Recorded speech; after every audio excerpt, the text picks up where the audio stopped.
is going to join us. David, thank you so much for coming back. I really, really appreciate it. I mean, I know your time is invaluable, so I'm not taking this for granted or taking it lightly because it's phenomenal having you here. The amount of people that are coming on board, the questions that are out there. So let's get straight into the questions. Lola of Wall Street said, "What job should someone take if they love fashion industry but don't want to make clothes?" Then if you don't want to make clothes, then you can, I mean, I remember earlier on I spoke about the value chain. In a fashion house, there is people who are pattern makers, there's people who are pattern graders, there is Mr. Shola. Are you still there? Sorry, it's my fault. Yeah, it's me. Sorry, I don't know what I was doing there. Okay, Go no on. problem. Sorry, I apologize. In the fashion house, there is many departments. I mean, there's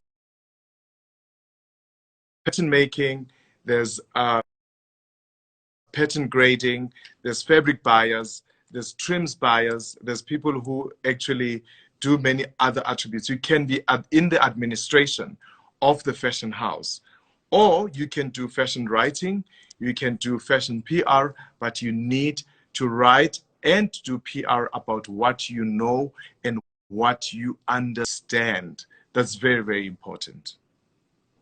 Okay, so you hear now, there's many different aspects of fashion. Just like in my industry, there's many different aspects of the event industry. You don't have to be a show producer. You can get into sound, you can get into lighting. It's the same thing with fashion.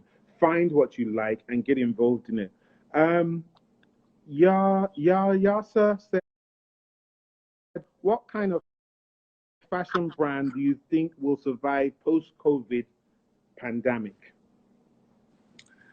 Um, I would say fashion brands that are progressive, that move with the times, that are able to reinvent themselves.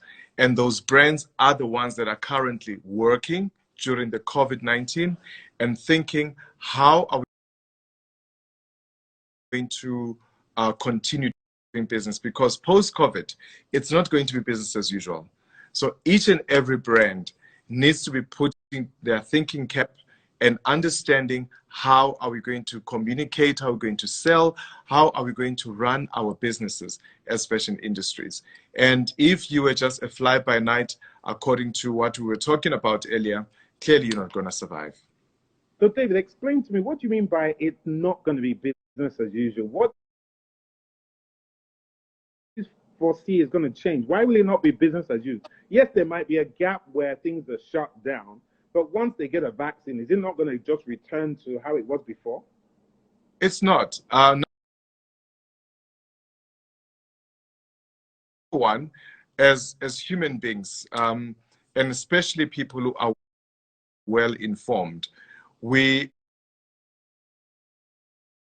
are very cautious of going to big gatherings, whether it be shopping, whether it be a wedding, whether it be getting into a flight from one city to the other, from one country to the other.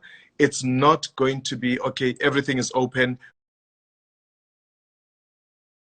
we are flying again. We are still thinking about what precautionary measures have been taken to get into this flight or to get into the storm. We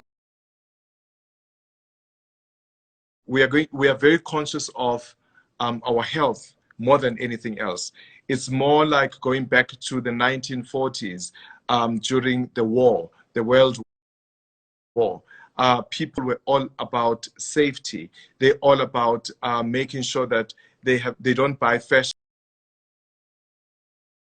like they used to. They bought clothing that kept them safe and make sure that they are protected. When we come back, this is what happens when people don't go to fashion schools and you don't understand the fashion in the 40s. You'll be like, okay, what were they wearing? What is he talking about? In the 40s, people understood that you only buy essentials. What are we buying today? We are buying essentials. We buy what we need. People are not going to spend money like they did 5 months ago. They're not. It's going to be a process. It's going to take some years, at least a good 2 years for things to get back to Wow. a normal space. Because even if we found a cure for the COVID-19, remember, it still needs to be tested. It still needs to be approved. And That's right. then after being approved, then it can be given to human beings. A vaccine is not developed overnight. It needs to be tested because it's got its own ups and downs. And we can never rush it.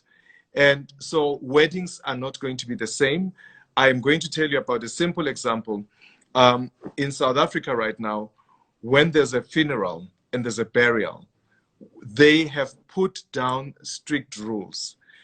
During a burial of anybody, whether it be a natural death or because of COVID-19 or anything else, at that funeral, you can never have more than 50 people at once.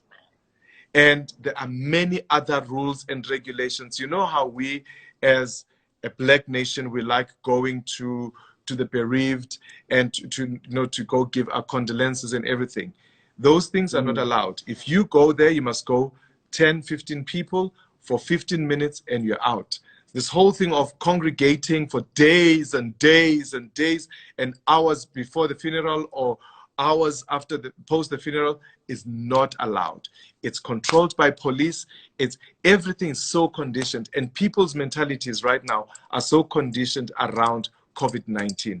So for us to get out of that, we are going to have to learn to adjust the new way of living, the new way of doing things, the new ways of shopping. Today, people are talking about online shopping, online shopping. Our customers for Bespoke, they don't like online shopping. They want to come and meet the designer. They want to come and fit the garment. All those things have to be readjusted. Remember now, when we open our businesses, we have to sanitize the entire office premises. When our workers come into office, we must check temperature. We must sanitize their hands. All those things are going to have a direct impact on how we do businesses, because now we as business people, our overheads have escalated from where we were before. Now you have to make sure that you tick all the boxes in terms of the health regulations according to your country. Number two, when your clients come to you, you can't see X amount of customers on a particular day. You are rationed how many customers you can only see in a day. Our banks today, they run from 9 o'clock until 2:30. 2:30, you can't go to you can't see the tellers inside. If you want money post 2:30 p.m., you must go to the ATM. If you want a chunk of money, you must go early in the morning. So you can already tell that our lives are changing. And it's evident that it's not going to be business as usual post-COVID-19. Wow. Guys, you need to prepare for this. David, our good friend Taibo Baka is online with us. Hey, Taibo. He's around, so he joined. I hope he's still with us, but he definitely joined. So I'm sure he came to come and support. That's another great designer, African designer. You understand? There's amazing collaborations that these guys all do, work with and they support each other. And that's, you can't get anything better than that. That's what I like about a lot of the African designers. We have started supporting each other. You have started working with each other, and that's brilliant. Kyla Hughes Payton asks, what are your thoughts on the constant appropriation of African designs and fabric cultures to the robust Western world designers? So basically, it's the West, like a Stella McCartney and others, that seem to take African fabrics or their designs, create something with it, and possibly charge a fortune or make a fortune. What do you think about that? Number one, I'm going to say everybody must just take this with a pinch of salt. There's nothing wrong with what Stella McCartney has done. but there's everything wrong that we as African have done. Number one, number two, we have not respected the power of the craftsmanship that we have as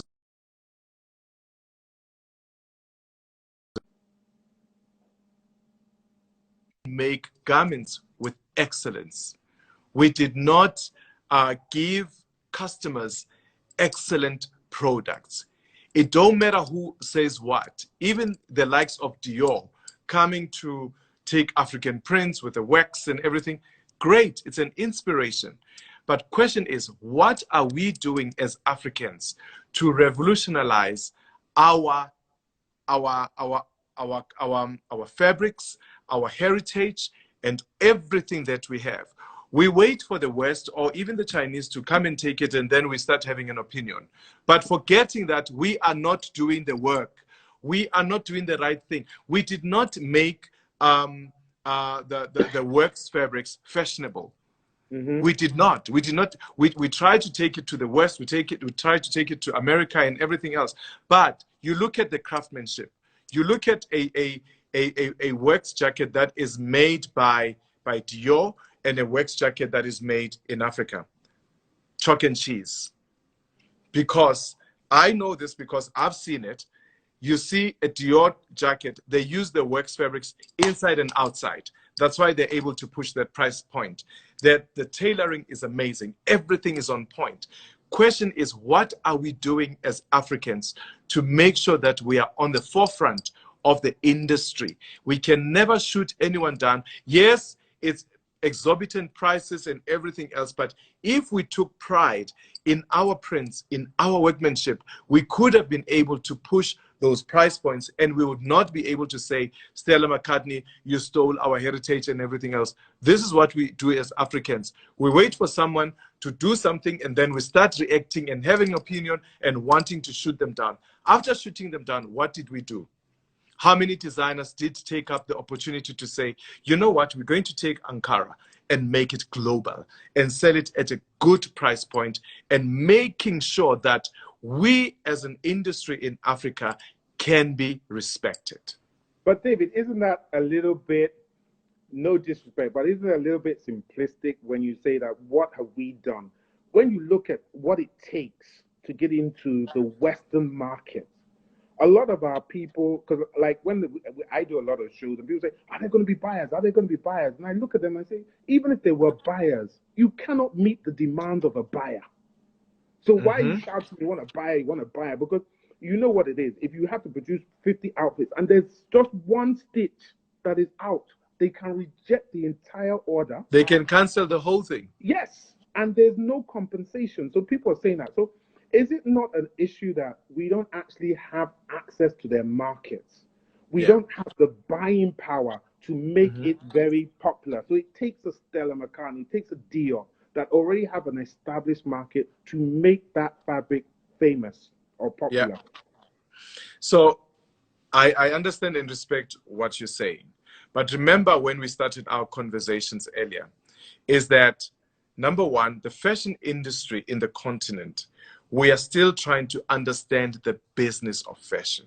Once we nail the business of fashion, this comes back to all these 5,000 fashion weeks that are happening in the continent. One continent, but 5,000 fashion weeks, 500,000 fashion weekends. And you are part of it, Uncle Shol. I'm going to say it like this.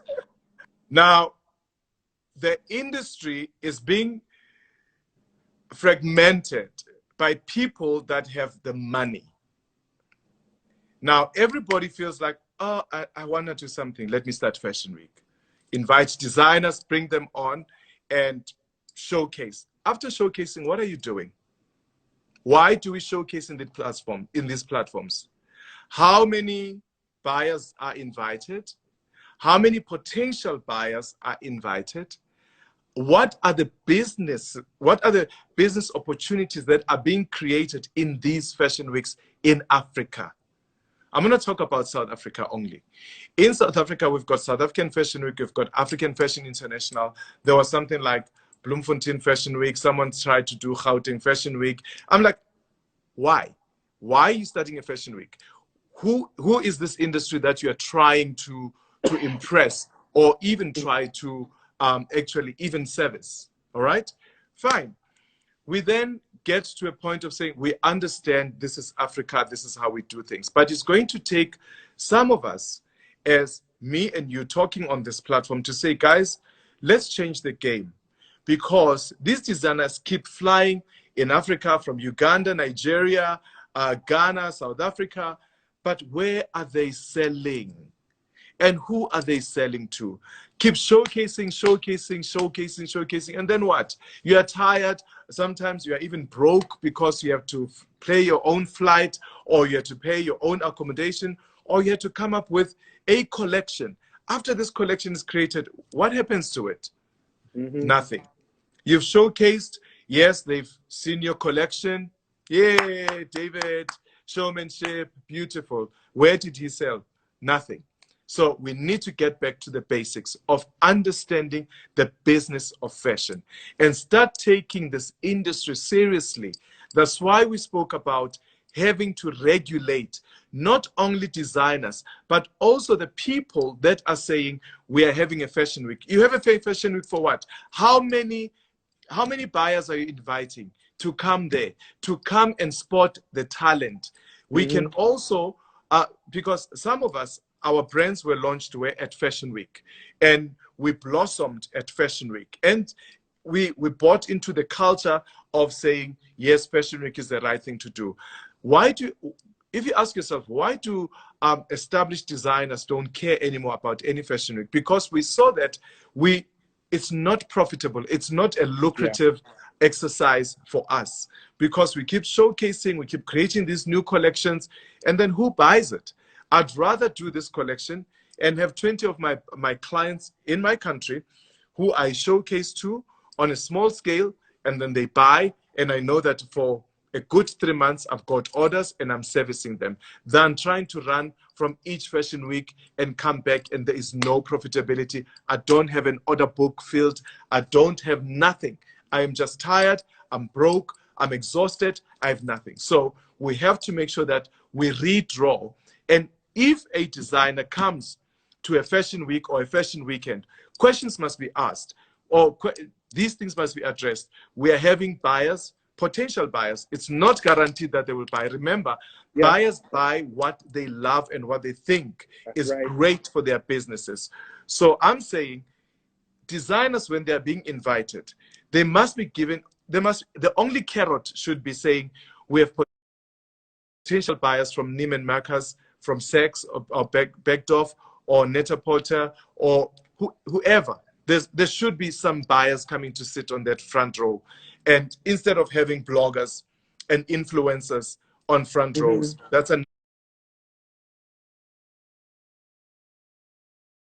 another topic for another day. So, so let's get to saying fashion weeks must be about the business of fashion. Then we can say, okay, fine. There's 5 designers in the continent that are actually selling in these major retailers, and they are being supported by organizations in different countries in the continent. Because you think about it, Uncle Shola,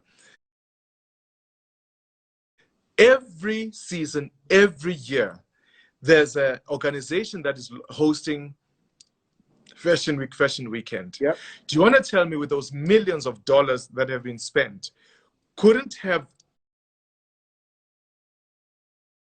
any of these organizations invested in 2 or 3 designers in a continent or in a country to say, we're investing in you, we are going to take you overseas, you're going to be in a showroom, you're going to be represented by this agent to represent your product. From there, you are in a store.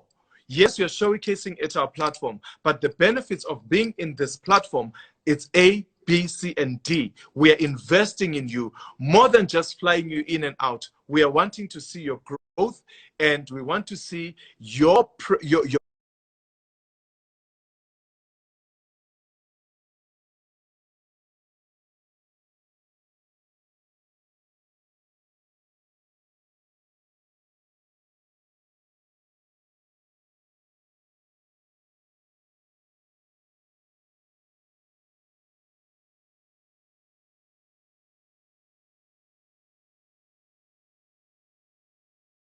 shops. You've got to get your own guest list and fill up the room yourself, your own makeup, pay for your own models, pay for your own this. So what they've done there is they've done it that if you want to do Fashion Week, you've got to be serious about it. In Africa, though, it's not like that. People are doing Fashion Week and they're paying the organizers the equivalent of, I don't know, £300. Yeah. And they're expecting heaven and earth for £300. And then on top of it, they then abuse the show producers that they're not selling. It doesn't work like that. So, I mean, like I said, there's a topic for definitely another day topic, but people have to understand that they should not be trying to use Fashion Weeks as their chance to be making money. It doesn't work like that. I think, I respect your opinion, but this is the wrong mentality, because this is how Africa has accepted this is the way of doing things. Why in Paris, in New York, in London, there is regulations? It's because people must be serious when they get into this. This is why we have these maniacs of designers, overnight successes, Instagram designers that wanting to do Fashion Week, because it's what we are feeding. Africa has created a monster of saying Fashion Week, you can become fabulous and you can promote your brand. But post-promoting, what do you do? In essence, Fashion Week is actually created for what? For buyers. That's number one. For the media. For your own private clients as a designer. It's not entertainment. It is a business. Why would you spend $8,000 to create a collection to entertain people and not sell? Why? In essence, when you come to Fashion Week platform, that's why I'm saying in Africa, we need to be re-looking at the model that we are actually operating on. For us to be able to grow and for the world to start taking us seriously, we have to understand and respect the business of fashion, the fundamentals of why are we an industry. If you look at Italy, you look at America right now, you look at also London, even the government has started putting funds towards the industry because they know the power of the clothing and textile industry.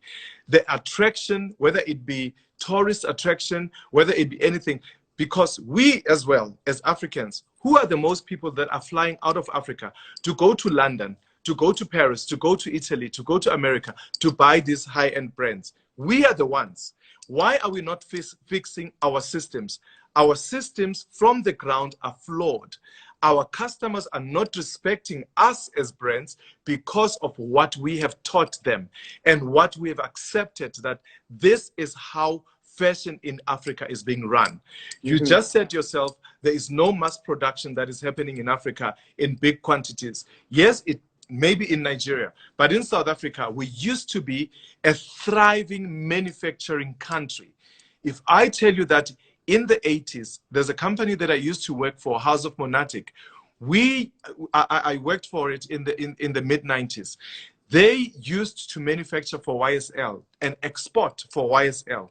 Crockett & Jones, South Africa, used to manufacture for Christian Dior men's shoes and export. Meaning there is ability and there is also that skill in Africa that we are not capitalizing on. We took Fashion Week on face value, not understanding the fundamentals of why Fashion Weeks were invented in the world.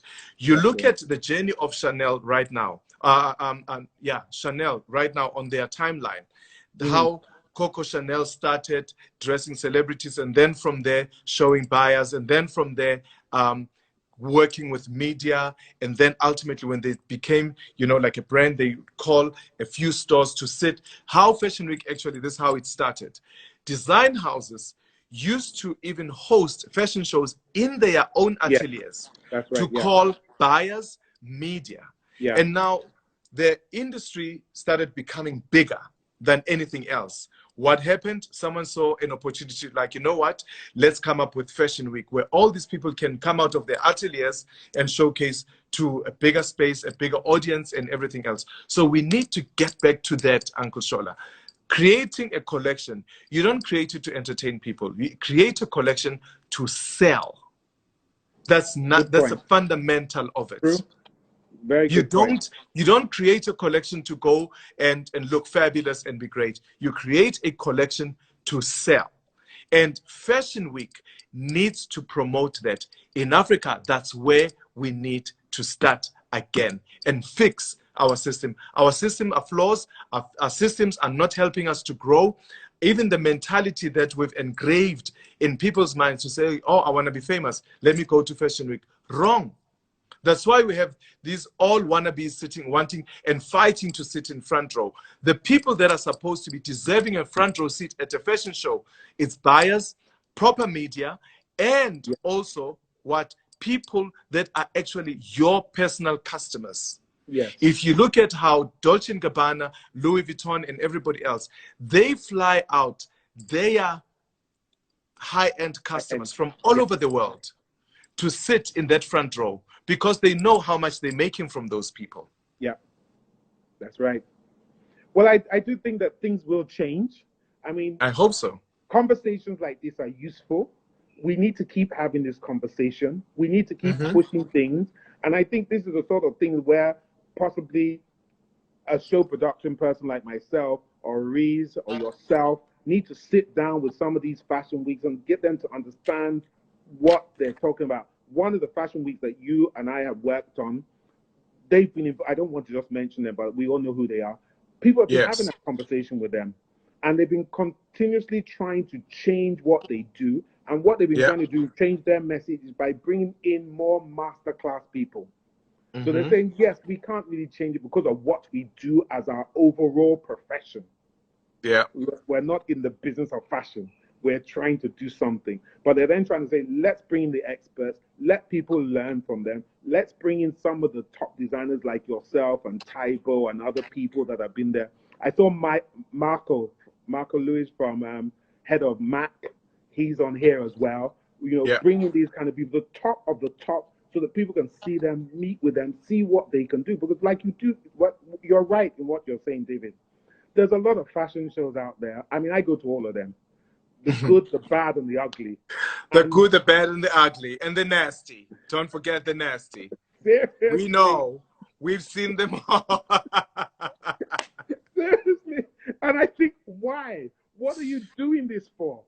You know, and as well, our designers have to be far more selective, because I've seen some of these nasty fashion shows, and I've seen top designers there, and I'm thinking, why on earth would you come there? Because you saw a nicely designed flyer? You did not do any research. What's their background? Who's their show producer? What's the venue going to be like? You understand? What's their capacity?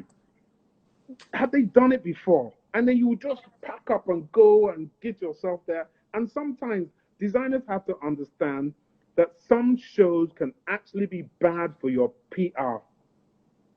Do not think just because you're a celebrity that you cannot get negative PR from doing. You will get it. You will get it. That's it. So you will get it. You need to think about all of these I think, Shola, what we need to do, Uncle Shola, is that we need to you know, encourage these platforms to become much more powerful. Because what really gripes me is that last year we had the luxury summit coming to Africa, to South Africa. The one in Cape Town? Cape Town. Yes. And we looked at, because I attended most of that conference, and then I hear people. I mean, we had everybody from the continent coming and saying whatever they want to say or telling us about their business. Now I'm questioning this. Condé Nast brought this conference in South Africa or in Africa. What results did this conference bring? Except for like literally to take some wealth from Africa and leave with it again and leave us empty-handed. So the sad part is that we keep buying to these ideas of saying we are doing something good for Africa. If you are doing something good for Africa, what impact did you have post the summit? Did you just do the summit and go? Or did you bring change? Are you listening to the issues of the South African or the African fashion platform in terms of fashion? How can we help the designers in Africa to become globally recognized? And these are things that we need to be, those are things that they need to be doing. Because for the fact number one is that they have seen what Africa can produce. Don't tell me that everybody that is sitting out in Condé Nast or anywhere in the world, they don't know what we are doing. They've got their spies, they've got their people who do research and everything. Yep. They research all of us as designers in the continent. Then you see the likes of Taiwo Bakar was referenced, copied by Valentino many years ago. Laduma from South Africa, Zara copied his design. The Basutu blanket, Louis Vuitton copied it. You know, so many things. And now the Ankara and everything else. So these people, they know exactly what's happening in Africa. They know the wealth. They know the resources that we have in Africa. Question is, we allow them to come and then they go. After they've gone, what do we do as Africans? How do we unite as a conglomerate of the industry to say, this is our voice, this is what we want to do as an industry, locally and internationally? We need to start having those kind of conversations. You can't tell me that, you know, Uncle Shola, in Nigeria itself, I'm gonna just talk about Nigeria. There's multiple people who are multi-millionaires. Yep. Do you want to tell me no group of 4 or 5 people can come together and come up with a lookalike of LVMH and start investing in a group of designers to say, we are going to invest in you to build collections, we are going to market you, we're going to open stores for you, we are going to pump money into your business. Do you want to tell me there's nobody who can do that in this continent? But David, is that not because people don't see fashion as profitable? But because who are we blaming? Kind of designers I'm we have glad. around. I am so happy you went there. Who is to blame? It has to be the Who designer. is to blame? You can't only blame the designers. It's a value chain. It starts with our education systems, then us as professionals, then fashion weeks. We are all in this together. Nobody can say, like, but it's not me, it's the designers. All of us, we've given wrong information to corporates. That's why they don't believe in us. They see us as, I'm launching a car, let's have a fashion show. And let's have a designer coming. We've just become a form of entertainment. We're not a business. Yeah, entertainment. We're not a business. Yeah, that is it. Well, this is definitely something we will have to pick up on another day. David, it's been amazing having you. I just got a lighter question for you. I kind of picked up on it at the beginning. Yeah, you are a fan of sunglasses. Everybody knows you and your sunglasses. They know you are that. So what kind of sunglasses do you like wearing? Are there any particular brands, shapes? What is a nice pair or good pair of sunglasses to you? A pair of good sunglasses is what looks good for me and what I'm drawn to when I go to sunglasses. I'm not a brand whore. I just like buy whatever I like. I buy no-name brands. I buy brands, and as long as it looks good for my face and it works for my face, I buy it. This is the man with sunglasses. I said it to styling for that. I wish I could wear sunglasses. I've never worn them in my life. But you should try a pair. People, I know. I need to go with somebody, and then I need them to check on my face. I don't know. I think I have a weird face that when I put sunglasses on, they just don't seem to work for me. So I just have never bothered. But when I see people walking down in their suits, or they look so badass, you know, I really wish that it could work for me. David, maybe you should try our latest sunglasses with Avon. Maybe we should send you a pair. Try that and see if it works. Please, I'll take a picture there. You can tell me if it works for me. Do you understand? There we go. If it does, I'll wear it all the time because I'll look really cool. I'll just be bouncing around. Or someone has ever worn sunglasses. Every picture I take, if with me in sunglasses, night, day, whatever. I will be wearing my sunglasses. Like, am I looking cool, man? Yeah. All David, right. I can only thank you a million times over on behalf of everybody here. Please, guys, show your thank you, show a wave to David. This has been so beneficial. The information that you have passed on has been amazing. The passion. I mean, I think those of us that do this because we enjoy doing it, not because we're about making money, the passion shows.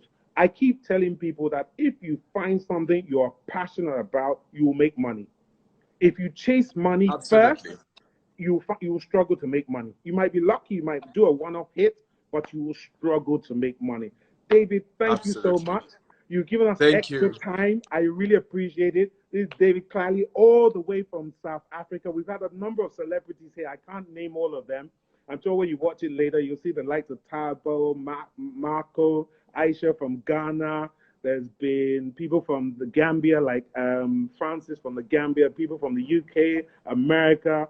We've had people from all over. I mean, I'm sure when you watch the comments, you'll see there's been a lot of people thanking you. They're loving your passion. They really agree with everything that you're saying.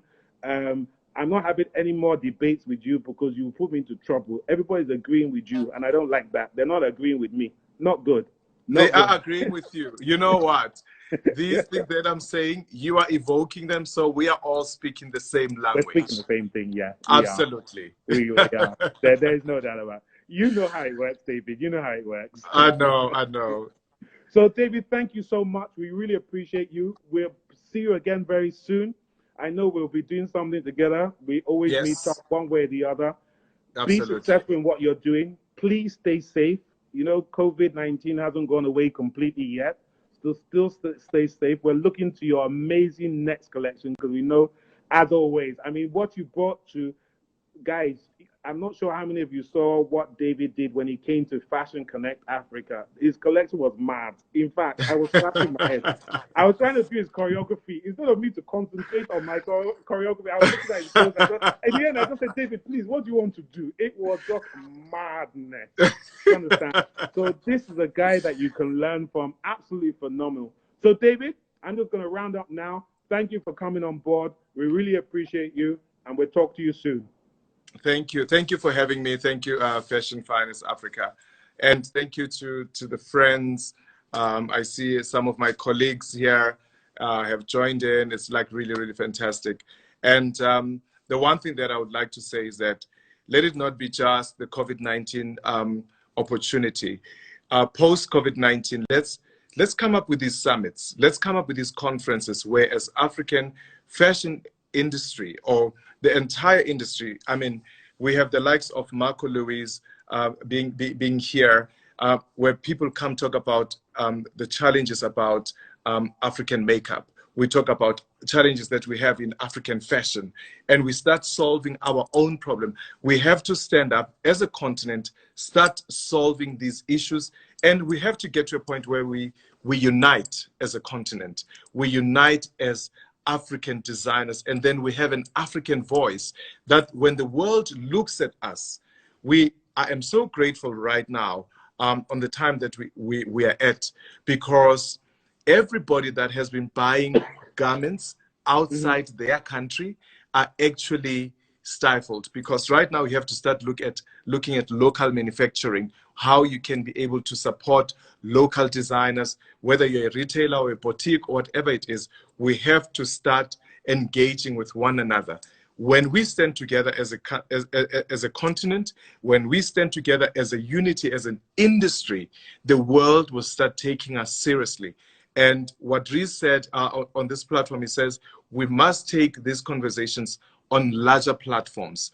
And we need to make sure that, you have a bigger following, you have a bigger voice, you have all the experience in along the journey. You can engage me at any given time you want us to come. Definitely, we are willing to do so, as long as we are going to see the African fashion industry growing and becoming greater. That's right. David, thank you so much. I always appreciate your support. You've always been very supportive of me, Fashion Thank Finance, you. Mahogany, our brands. And Reese, I know who is your buddy and life partner. who I'm trying to get rid of, but he will never leave me alone. You understand? I really appreciate it. Shade! Reese, don't worry. We will talk later. I will apologize later. But for now, let me greet you for this one. So Thank David, you, Uncle Shola. I see now you followed his trend. You've got white beard as well. Now there's competition between both of you. What is this? we were talking about this last week. I told him, he said I should keep it. I said it's coming off. This is COVID-19. I feel No, like you must I've keep it. aged It 20 actually years works. with it. No, I have to take it. It's too much. It actually works. Now, the only thing that you need, you just need beautiful glasses, clear glasses, just to complete the look, and you're back on fashion, and you are banking. David's my new stylist. Don't worry. I'm coming to you for all my tips, David. All right. Take care. Thank you. And be Thank you, safe. Shola. Be well. All right, David.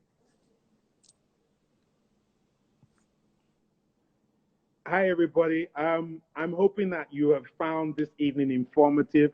Once again, just like with the Style Infidel, people have come back for a second session with us. You guys, your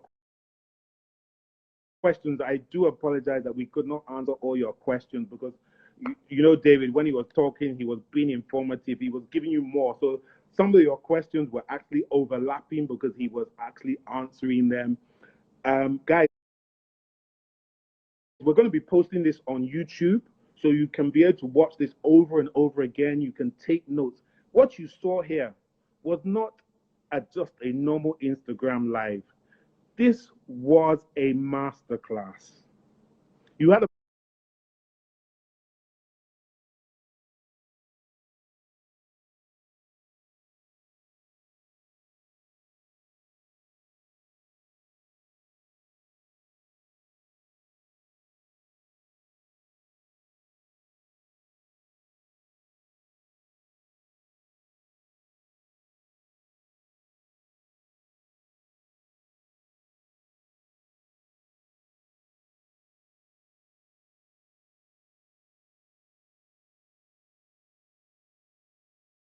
going to be something that's going to be beneficial to you within the industry. Check out our blog, which is coming soon, which will be at fashionfinanceafrica.com. It's going to have everything fashion, and we're concentrating on Africa, all right? That's what we're concentrating on. We're concentrating on Africa. Let the West do the West. We don't have any problem with it, but let Africa do Africa. Let's be proud of what we are and what we do. You can also catch me on Tuesday at Mahogany International, where we're talking about everything events. And on Wednesday at 7 p.m., we do our modeling session where we teach models, because I know I saw a lot of models questions here, teach models about everything about the modern industry. It's a very busy week, so stay tuned with us. Guys, there's something that David said. This is not just about COVID-19. We are going to keep doing this, all right? Because we feel that Mahogany, Fashion Finance Africa, Magege, Wiry, and my team, we want to give something back to you. So all we're asking for you is your time. 1 hour, 2 hours a week. Come and get knowledge. Knowledge is power. Guys, have an amazing week. COVID-19 is still out there, so stay safe. Wear your mask. If you can, wear your glasses. Practice social distancing. Be safe. And I'll see you on the other side, guys. Have a lovely evening and good night till next week.